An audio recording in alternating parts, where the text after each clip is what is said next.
అందరికీ నమస్తే, welcome to news 360 special debate. నేను మూల శ్రీనివాస్. ఈరోజు టాపిక్ లోకల్ ఫైట్. ఇక తెలంగాణలో పబ్లిక్ అకౌంట్స్ కమిటీ చైర్మన్ విషయంలో బీఆర్ఎస్ కాంగ్రెస్ల మధ్య మాటల మంటలు ఇంకా కొనసాగుతూనే ఉన్నాయి. ఇక తాజాగా సీఎం రేవంత్ రెడ్డి కూడా మరి షేర్లింగంపల్లి ఎమ్మెల్యే అరికపూడి గాంధీ ఆ పిఎస్సి చైర్మన్ ఇవ్వడంతో మొదలైన ఏదైతే బీఆర్ఎస్ పార్టీలో కలకలం రేగింది. అయితే కౌశిక్ వర్సెస్ గాంధీ మధ్య మొదలైన వివాదంలో కాంగ్రెస్ మంత్రులు చేస్తున్న కామెంట్స్ కావచ్చు, అలాగే సీఎం రేవంత్ రెడ్డి తాజాగా చేస్తున్న వ్యాఖ్యలతో కాంగ్రెస్లో మాత్రం గాంధీ కాంగ్రెస్లో ఉన్నాడా ఇక బీఆర్ఎస్లో ఉన్నాడా అన్న అనుమానం కూడా తలెత్తుతోంది. బీఆర్ఎస్ కూడా గాంధీ ఇష్యూ తేల్చాలని పట్టుబడుతోంది. అయితే సీఎం చేసిన కామెంట్స్ కొత్త చర్చకైతే దారి తీశాయి. ఇక నిజానికి అరికపూడి గాంధీ బీఆర్ఎస్లో ఉన్నాడా కాంగ్రెస్లో ఉన్నాడా అనేది ఇష్యూపై స్పెషల్ డిబేట్ చేస్తున్నాం. దీంట్లో ఇక మరొకసారి కూడా హరీష్ రావుపై కూడా సీఎం రేవంత్ రెడ్డి ఎక్కడ దాక్కున్నామని చేసిన ఏదైతే కామెంట్కు హరీష్ రావు కూడా బదులిచ్చారు.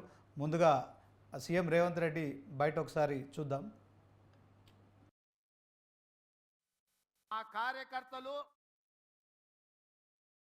ఎవరన్నా మా జోలికి వచ్చి మా మంచితనాన్ని చేతగాని తనం అనుకుంటే చింతపండు అవుతుందని నేను చెప్పదలుచుకున్నా. మా మహేష్ గౌడ్ గారు కొంచెం సౌమ్యుడు అయి ఉండొచ్చు, కాకపోతే వెనకాల నేనున్న ఆ సంగతి మరవద్దు. ఎవరన్నా ఏదన్నా అధ్యక్షుడిగా సౌమ్యుడు వచ్చిండు, మా ఆటలు సాగుతాయి, ఊర్లలో మా ఇష్టం వచ్చినట్టు చేయొచ్చు అని ఎవరన్నా అనుకుంటుర్రేమో. నేను వెనకాలనే ఉన్న బిడ్డ. ఎవరన్నా మా కార్యకర్తల జోలికి వస్తే ఒక్కడొక్కడికి ఉంటుందని నేను చెప్తున్నా. ఆ కార్యకర్తలు ఎవరి జోలికి పోరు, కానీ ఎవరన్నా మా జోలికి వచ్చి మా మంచితనాన్ని చేతగాని తనం అనుకుంటే చింతపండు అవుతుందని నేను చెప్పదలుచుకున్నా. మా మహేష్ గౌడ్ గారు కొంచెం సౌమ్యుడు అయి ఉండొచ్చు, కాకపోతే వెనకాల నేనున్న ఆ సంగతి మరవద్దు. ఎవరన్నా ఏదన్నా అధ్యక్షుడిగా సౌమ్యుడు వచ్చిండు, మా ఆటలు సాగుతాయి, ఊర్లలో మా ఇష్టం వచ్చినట్టు చేయొచ్చు అని ఎవరన్నా అనుకుంటుర్రేమో. నేను వెనకాలనే ఉన్న బిడ్డ. ఎవరన్నా మా కార్యకర్తల జోలికి వస్తే ఒక్కడొక్కడికి ఉంటుందని నేను చెప్తున్నా.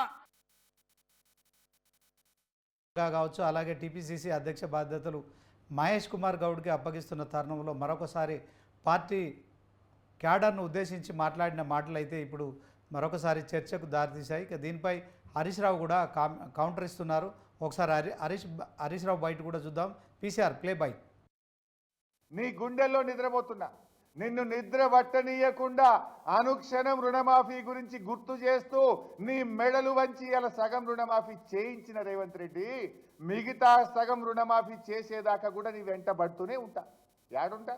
నీ గుండెలో నిద్రపోతా. అడుగడుగులో నిన్ను గుర్తు చేస్తుంటా, అడుగడుగులో నిన్ను నిలదీస్తుంటా. రాష్ట్రంలో 42 లక్షల మందికి రుణమాఫీ జరిగేదాకా నీ గుండెల్లో నిద్రపోతా. ఏడవనుకున్నావు అంటున్నావు, ఏడవనుకున్నా రోజు నీ వెంటనే పడుతున్నా. యాడిసి పెట్టా నిన్ను యాదాద్రి దేవుని దగ్గరికి పోయి కూడా నిన్ను ఎక్స్పోజ్ చేసిన. నీ గుండెల్లో నిద్రపోతున్నా. నిన్న ఆదివారం అందరికీ సెలవు దినం, కానీ కాంగ్రెస్ వర్సెస్ బీఆర్ఎస్ మధ్య మాత్రం మాటల మంటలైతే మరొకసారి కూడా తెలంగాణ రాజకీయాల్లో ప్రకంపనలు సృష్టిస్తున్నాయి. ఇక మరి మొన్న శ్రీధర్ బాబు ఇద్దరు బీఆర్ఎస్ ఎమ్మెల్యేలకు సంబంధించిన గొడవ, అది మాకేం సంబంధం అని మాట్లాడిన నేపథ్యంలో మరి ఇక రేవంత్ రెడ్డి నిన్న గాంధీ భవన్లో పిసిసి అధ్యక్షునికి బాధ్యతలు అప్పగిస్తున్న క్రమంలో మరి ఇక పార్టీ క్యాడర్ను ఉద్దేశించి కూడా ఆయన మాట్లాడిన మాటలు మరొకసారి అరికపూడి గాంధీ బీఆర్ఎస్లో ఉన్నాడా కాంగ్రెస్లో ఉన్నాడా అనే కొత్త చర్చకైతే మరి తెరతీశాయని చెప్పుకోవచ్చు. ఈ నేపథ్యంలో మరి వాస్తవానికి మొన్న కౌశిక్ రెడ్డి మరి ఏదైతే అరికపూడి గాంధీ నివాసానికి వస్తున్న మా పార్టీలో మా ఎమ్మెల్యే మరి ఖచ్చితంగా ఆయనకు ఒకసారి ఆయన ఇంటిపై జెండా ఎగరేస్తాను, తర్వాత ఆయన మెడలో గులాబీ కండువా కప్తానని సవాల్ చేయడంతో మరి ప్రతి సవాల్గా అరికపూడి గాంధీ కూడా మరి ఇక 11 గంటల వరకు నీకోసం వెయిట్ చేస్తున్నా, 11 తర్వాత నేనే నీ ఇంటికి వస్తున్నా అని చెప్పి ఆయన మరి 11 గంటలు వెయిట్ చేసి మంది మార్బలంతో కౌశిక్ రెడ్డి నివాసానికి వెళ్ళడం కావచ్చు, అక్కడ మరి ఒక రకమైన ఆ ఉద్రిక్త వాతావరణం నెలకొన్న నేపథ్యంలో కొంత పోలీసులకు ఇది అయోమయంగా మారిందని చెప్పుకోవచ్చు. సో ఇటు పోలీసులు రెండు వర్గాలను అదుపు చేయలేక కొంత ఇబ్బందుల పాలయ్యారు. అక్కడ ఉద్రిక్త పరిస్థితుల నేపథ్యంలో హరీష్ ఎవరైతే మరి ఇక పూర్తి స్థాయిలో ఇక కౌశిక్ రెడ్డి ఇంటి నివాసంపై కూడా మరి రాళ్ళు రువ్వడం కావచ్చు, టమాటాలు విసిరడం కావచ్చు, కోడిగుడ్లు విసిరడం కావచ్చు, మరి మొత్తానికి ఆ బ్యాచ్ అంతటికి కూడా నాయకత్వం వహించిన అరకెపూడి గాంధీపై కూడా హత్యాయత్నం కేసు నమోదైంది.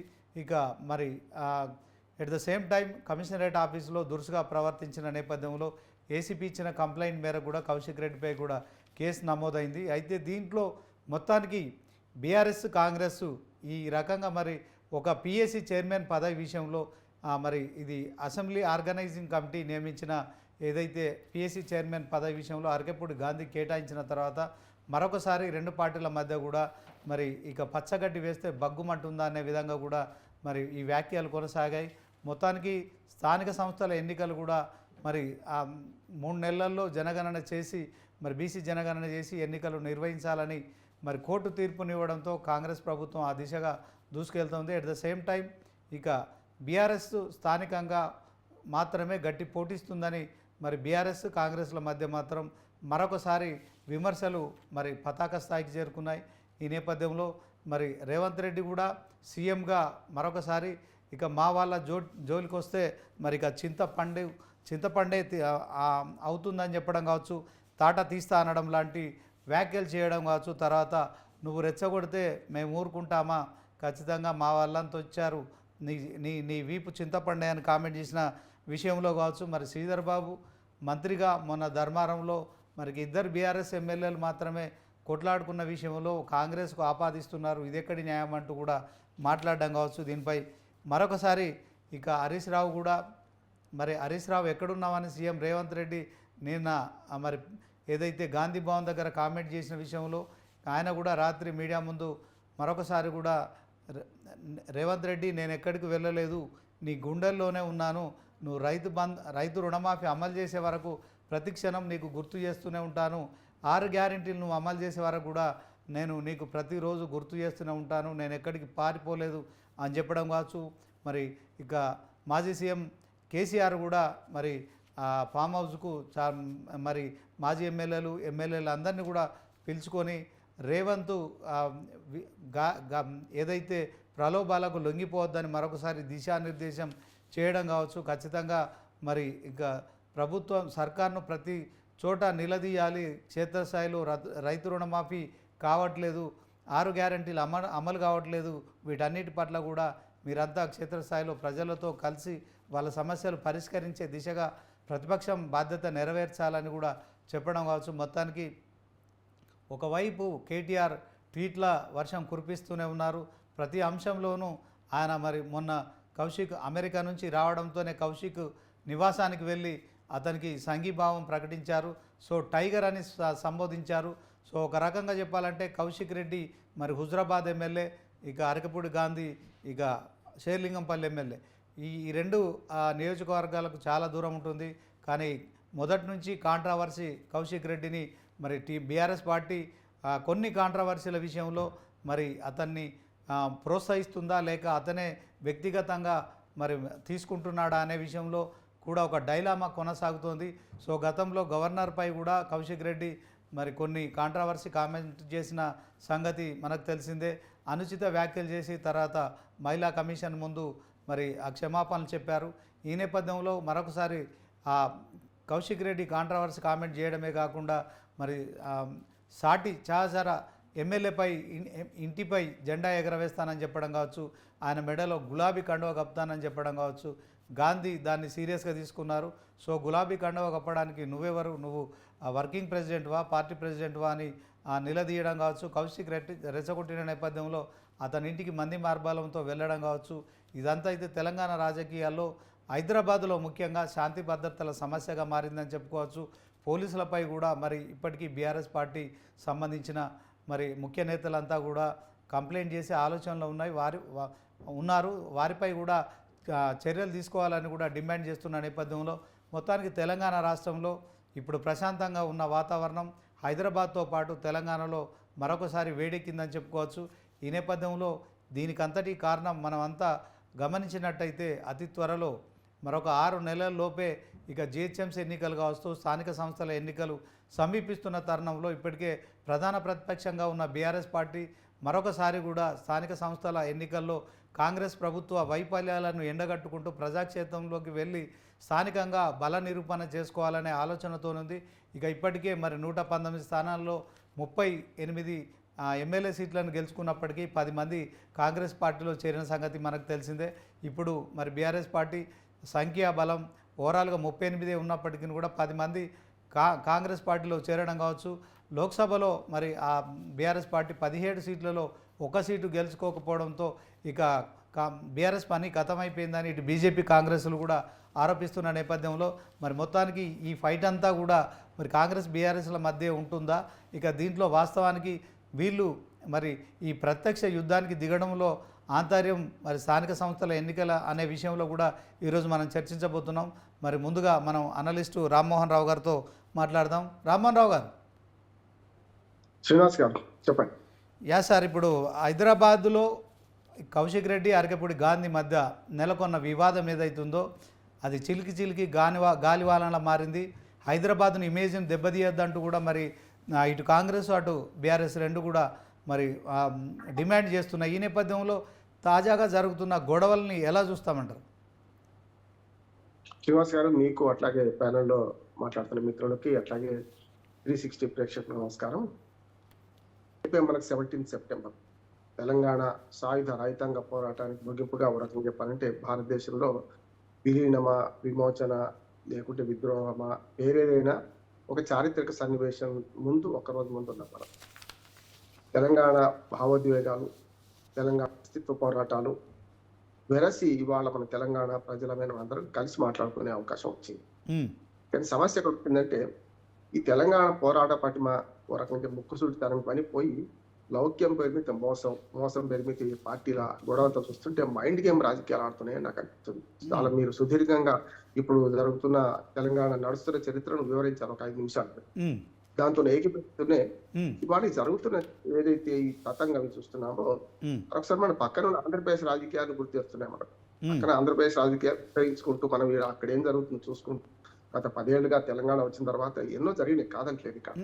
కానీ ఈ 9 నెలలుగా జరుగుతున్న విషయాలు చూసుకుంటే మనకు ఈ మైండ్ గేమ్ రాజకీయాలు అంటే ఇటు పక్కన అవినీతితో మనకు అహంకారము ప్రజలు గమనించిండ్రు, 2 సార్లు అధికారం ఇచ్చిండ్రు, ఓడించిండ్రు టీఆర్ఎస్ లో. వారు చేసిన తప్పులు వీళ్ళు చేయకుండా ఉంటారు కాంగ్రెస్ పార్టీ. కానీ వీళ్ళు అదే తప్పులు చేస్తూ సమర్థించుకోవడానికి రకరకాలుగా ఎదుటి వాళ్ళు ఇంతకుముందు అధికారంలో ఉన్న పార్టీని విమర్శిస్తూ పోతుంటే మరి రెండు ఒకటే కదా, ఏదైతే ఏ రాయి అయినా తల పగలు కొట్టుకోవడానికి ఒకటే అనే భావన ప్రజల్లో వచ్చేసింది ఇప్పటికీ 9 ఏళ్ళుగా. నేనేమంటున్నానంటే గతంలో వాళ్ళు పొరపాటు చేసింది కనుకనే 2014లో 63 మంది గెలిచిండ్రు, మమ్మల్ని ప్రభుత్వం పడగొడతారని సాకు చూపెట్టి పార్టీ ఫిరాయింపులు చేసిండ్రు. సరే, దాన్ని కూడా సమర్థించాను నేను, అప్పుడు కూడా విమర్శించిన.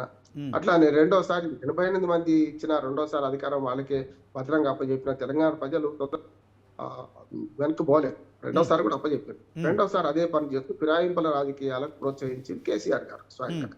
ఇవాళ టీఆర్ఎస్ కు నైతిక హక్కు లేదు, నైతికంగా ఇవాళ ఫిరాయింపులు ప్రశ్నించే హక్కు లేదు.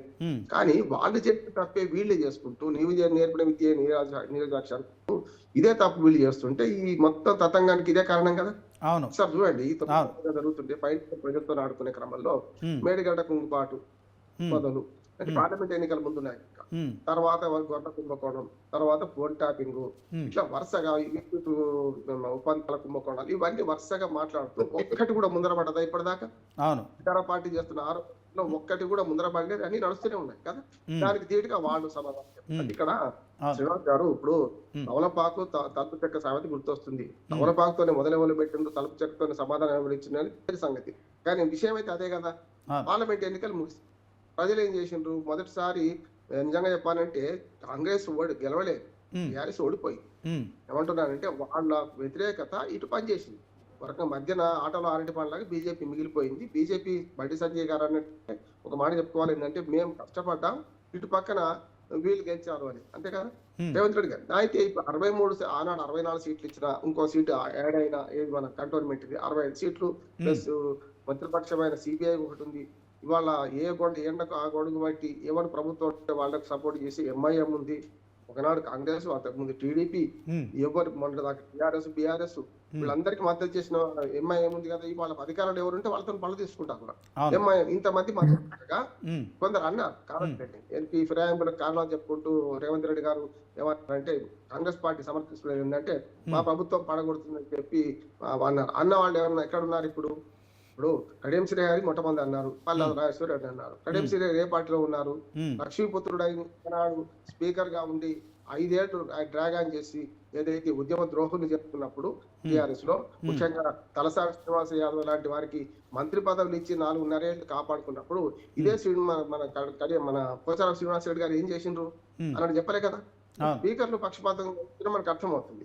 కానీ వాళ్ళందరినీ తన పక్కన పెట్టుకొని ఈ నిన్నటి విషయానికి వస్తాను. నిన్న స్పష్టంగా మనకు గాంధీ భవన్ సాక్షిగా ఒక రకంగా చెప్పాలంటే నేను అభినందిస్తున్నాను. కాంగ్రెస్ పార్టీ అధ్యక్షుడిగా ఒక సంయమనం పాటించే మహేష్ కుమార్ గౌడ్ గారు వచ్చారు. ఆయన సంయమనం పాటిస్తున్నారు. కానీ ఆయన రెచ్చగొట్టి చేయ ఎవరు చేస్తున్నారు వాళ్ళ? నీ వెనక నేనున్నా, నువ్వు నాకన్నా తీవ్రంగా మాట్లాడకపోతే నేనున్నా, నువ్వు మా మెథడ్ మనిషివే కావచ్చు అనుకుంటూ పిసిసి అధ్యక్షుడిని కూడా తన పార్టీ వాళ్ళని రెచ్చగొట్టుకుంటున్నాడు రేవంత్ రెడ్డి గారు. రేవంత్ రెడ్డి గారు దొరికిపోయారు. వీళ్ళిద్దరు నాటకం ఆడుతున్నారు. కరెక్ట్, అరికపూడి గాంధీ నేను ఇంకా టీఆర్ఎస్ అంటున్నాడు. కాదు నువ్వు టీఆర్ఎస్ అయితే కట్టుకుని వీళ్ళు అంటున్నారు. కానీ నిన్న దాడి చేసి మేమే అని స్వయంగా మా పార్టీకి వస్తే చింతపండి అనే మాట మాట్లాడుతూ రేవంత్ రెడ్డి గారు ప్రేమగా ఒప్పుకున్నట్టు లెక్క కదా. నిన్న ఆ దాడి చేయించి నేనే అంటే ఇప్పుడు పాత్రదారులు ఎవరైనా సూత్రధారి నేనే అని ఇప్పుడు దాకా టీఆర్ఎస్ వాళ్ళు ఆరోపిస్తున్న దానికి వాళ్ళకు దానికి రుజువు సాక్ష్యం దొరికినట్టే కదా. ఒక ముఖ్యమంత్రి పార్టీ మీటింగ్ కావచ్చు, కానీ ఒక ముఖ్యమంత్రిగా ప్రతిబద్ధత రక్షించాల్సిన బాధ్యత ఎవరిది? రాష్ట్ర ప్రభుత్వం కదా, కేంద్రానికి కాదు. ఇక్కడ జరగాల్సింది ఏంటంటే అసలు రాజ్యం అంటే స్టేట్ ఏదైనా సరే ప్రభుత్వం బాధ్యత ఏంటంటే 3 ఏదైనా రాజరిక కాలంలో కానీ వాళ్ళ ఆధునిక ప్రజాస్వామ్యంలో కానీ ప్రజల ధన మాన ప్రాణ రక్షణ చేయాలి కదా. ప్రజల మాన ప్రాణ రక్షణ చేయడానికి ప్రభుత్వాలు ఉంటే ఇవాళ ఒక 2 ఎమ్మెల్యేలు కొట్లాడుతుంటే శాంతి భద్రతలు ఉన్నట్టు లెక్కన, ప్రభుత్వం ఉన్నట్టే లెక్కన మనం చూసినాం. మనం చేజ్ చేసుకుంటూ మన మీడియా సంస్థలతో సహా అన్ని వెంట పడుతుంటే ఇంకో 5 నిమిషాలు చెప్తారంటే మన పాడి కౌశిక్ రెడ్డిని ఏమో గృహ నిర్బంధం చేస్తారు. ఆయన పోతానే తప్పు ఏమంటున్నాను, పాడి కౌశిక్ రెడ్డి ఎవరు సమర్థించారు. కానీ ఆయన ప్రశ్న కరెక్ట్ కాదా అంటున్నాను. ఆడి కౌశిక్ రెడ్డి చేసిన ప్రశ్న కరెక్ట్, తప్పు కావచ్చు. ఏమని వేసిండు? ఇప్పుడు కేవలం పిఎస్సి చైర్మన్ కోసము ఆయన ఇంకా పార్టీలో ఉన్నారని చెప్పడం ఏదైతుందో రాజకీయంగా ఇప్పుడు ఒక రకంగా రంగం సిద్ధం చేసుకోవడం. మొన్ననే హైకోర్టు, నేను న్యాయవాది చెప్తున్నాను, హైకోర్టు తీర్పు చెప్పలే. చాలా మంది టీఆర్ఎస్ మంత్రులు ఏమంటారంటే తీర్పు చెప్పేసి, తీర్పు కాదు ఇక్కడ.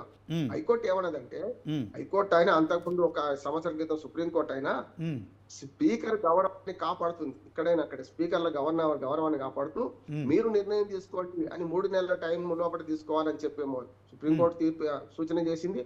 ఇక్కడ హైకోర్టు కూడా మొన్నటి ఏమన్నది, ఒక 4 వారాల లోప మీరు నిర్ణయం తీసుకోండి, నిర్ణయం మీదే, జడ్జిమెంట్ మీదే అన్నది స్పీకర్.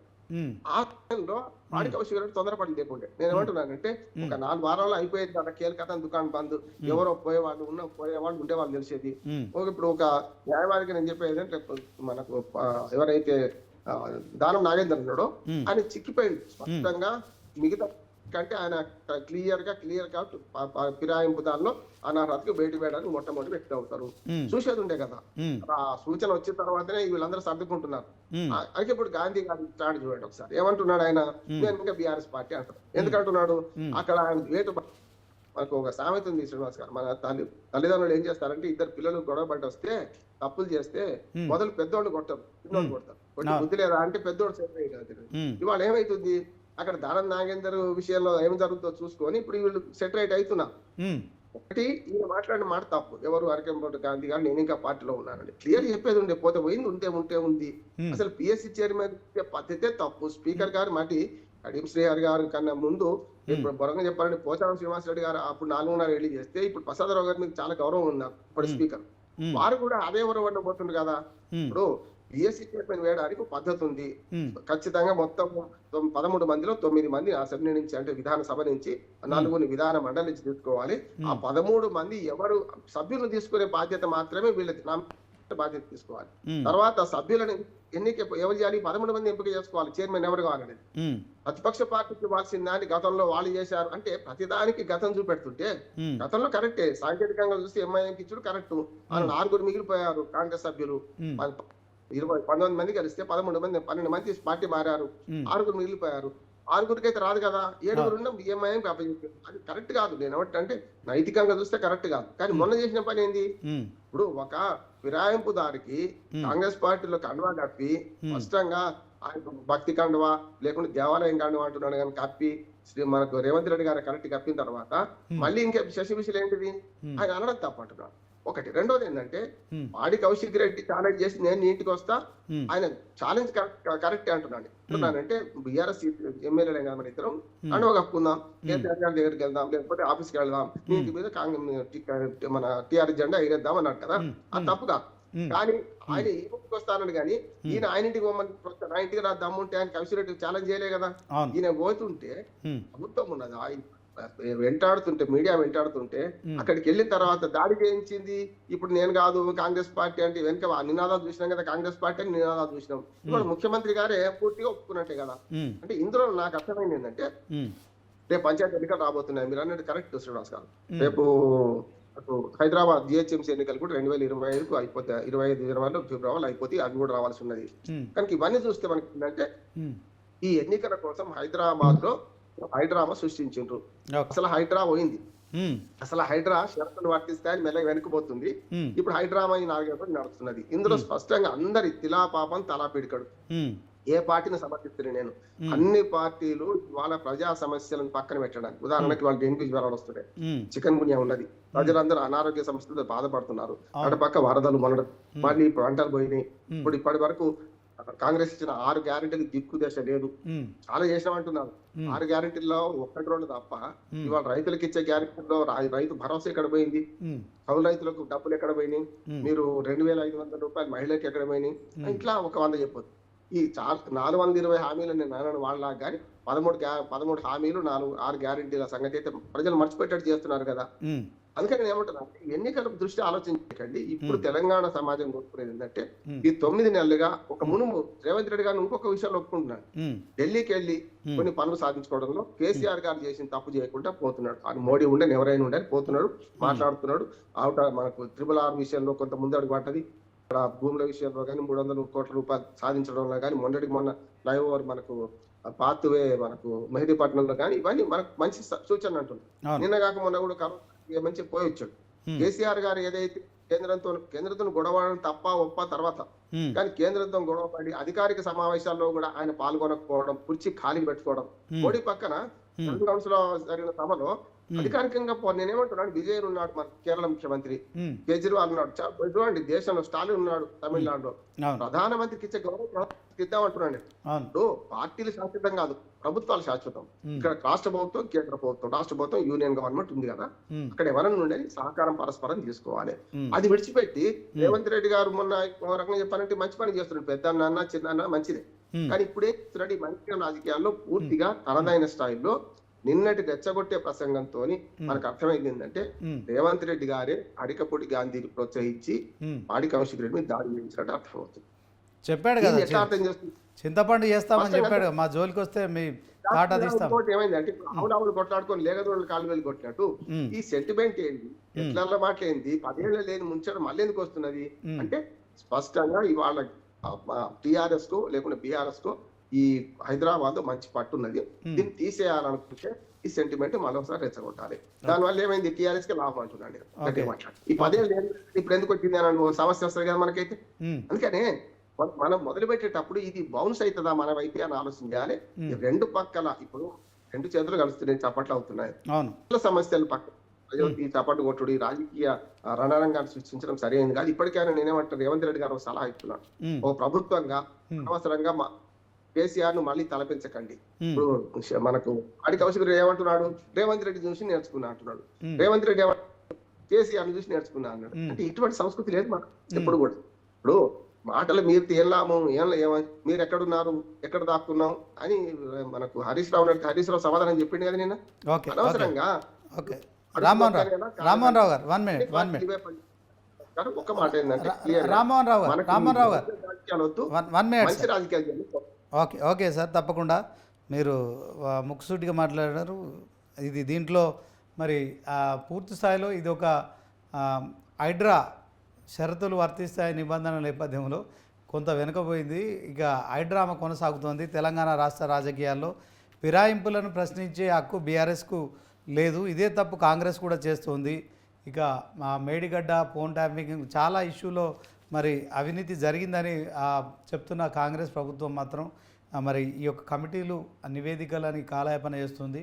మొత్తానికి తెలంగాణ రాష్ట్రంలో ఇక మరొకసారి కూడా మరి స్థానిక సమరం కోసమే ఈ బీఆర్ఎస్ కాంగ్రెస్ల మధ్య పోరు కొనసాగుతుందని స్పష్టమవుతుంది. ఈ నేపథ్యంలో మరి కాంగ్రెస్ పార్టీకి సంబంధించి మరి మంత్రి చేసిన కామెంట్స్ కావచ్చు, సీఎం చేసిన కామెంట్స్ అయితే డిఫరెంట్గా ఉండడం, at the same time Arekapudi Gandhi విషయంలో మంత్రి దుద్దిల్ల శ్రీధర్ బాబు అయితే మరి వాళ్ళిద్దరు బీఆర్ఎస్ ఎమ్మెల్యేలు వాళ్ళు కొట్లాడుకుంటే మాకేం సంబంధం అనడం కావచ్చు. మరి అది జరిగిన మరునాడే గాంధీ భవన్లో కార్యకర్తలను ఉద్దేశించి సీఎం రేవంత్ రెడ్డి టీపీసీసీ అధ్యక్ష పదవి బాధ్యతలు మహేష్ కుమార్ గౌడ్కు అప్పగిస్తున్న నేపథ్యంలో మరి కొంత ఇది అయితే రాజకీయ రచ్చకు కారణమైంది. ఇది ఇవాల్టి స్పెషల్ డిబేట్. చూస్తూనే ఉండండి న్యూస్ 360.